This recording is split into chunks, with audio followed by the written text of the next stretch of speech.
एक इंसान ऐसा फूल जिसके अंदर डायरेक्टर की भी खुशबू आती है, प्रोड्यूसर की भी खुशबू आती है, एक राइटर की भी खुशबू आती है, जबकि ऐसा मुमकिन नहीं है कि एक फूल तीन तीन खुशबू दे। इसकी क्या वजह, आपके अंदर से तीनों खुशबुएं, तीनों महक आती है? नहीं, देखिए मिस्टर लव है ना सर। बात ये है कि ये स्किल होती है इंसान की। दुनिया में मुझसे भी बड़े बड़े लोग, मैं तो कुछ हूँ ही नहीं, बड़े लोगों ने बेक वक्त राइटिंग की है, डायरेक्शन की है, प्रोडक्शन की है। तो ये एक तरह का एक कॉम्बिनेशन है, एक गुलदस्ता है, राइटिंग, डायरेक्शन, प्रोडक्शन, ये एक ही गुलदस्ता है जो आपको एंटरटेनमेंट प्रोवाइड करता है या आपको अच्छी फिल्म बना के दिखाता है। मार्च के महीने में आलमी ख़वातीन का दिन मनाया जाता है। मेरा जिस्म मेरी मर्ज़ी जैसा स्लोगन, तेरा बाप भी देगा आज़ादी। इस नारे को आप किस निगाह से देखते हैं आप?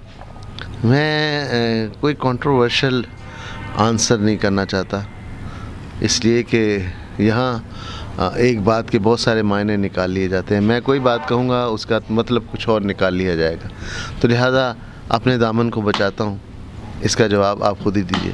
आप बात दुरुस्त कर रहे हैं, लेकिन आप समझते हैं कि यहाँ पे पाकिस्तान में औरत को आज़ादी हासिल नहीं है, क्योंकि हर डिपार्टमेंट में कामयाब सीट पे लेडीज़ भी मौजूद हैं। तो आप नहीं समझते कि लेडीज़ को आज़ादी मिली हुई या नहीं मिली हुई? नहीं, मिली हुई है आज़ादी, और बड़ी बड़ी सीट्स पे, बड़े बड़े ओहदों पे, बड़े बड़े कामों के लिए ख़वातीन मुतय्यन हैं और डिप्यूट हुई हैं, और वो काम भी कर रही हैं, मर्दों से अच्छा काम कर रही हैं, मर्द औरतों से अच्छा काम कर रहे हैं।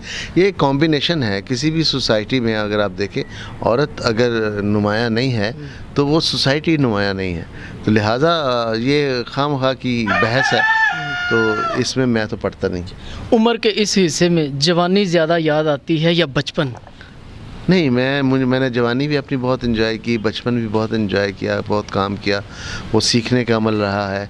अब जो जिस बुढ़ापे के जिस स्टेज पे हैं, यहाँ से सिखाने का अमल शुरू हो जाता है, और इंशाल्लाह हम चलेंगे, सिखाएंगे जितनी बाकी एज है, तो चाहेंगे कि नई नस्ल जो है उसको कोई सिखा सके, कोई बता सके। सैयद नूर साहब की ज़ाती फैमिली में से रुखसाना नूर साहबा थी, मैडम सैमा जी हैं।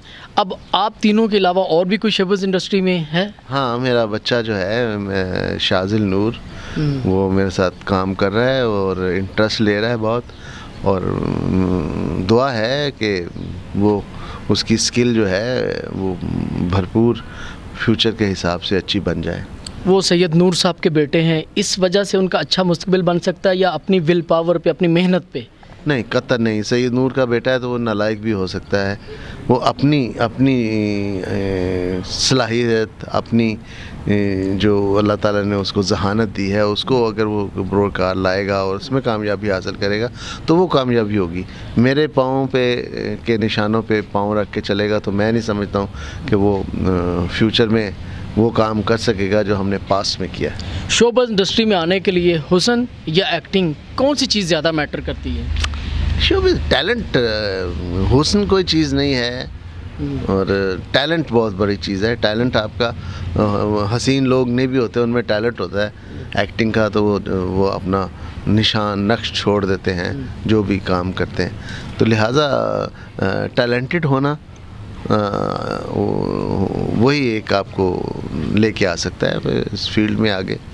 आखिरी क्वेश्चन, शोबिज़ इंडस्ट्री में आप टिकटॉकर जन्नत मिर्ज़ा को, फ़ीमेल को चुना आपने, जबकि बड़े बड़े खूबसूरत चेहरे और भी मौजूद हैं मेल में से, तो क्या किसी मेल को भी आप लेंगे? बिल्कुल लेंगे।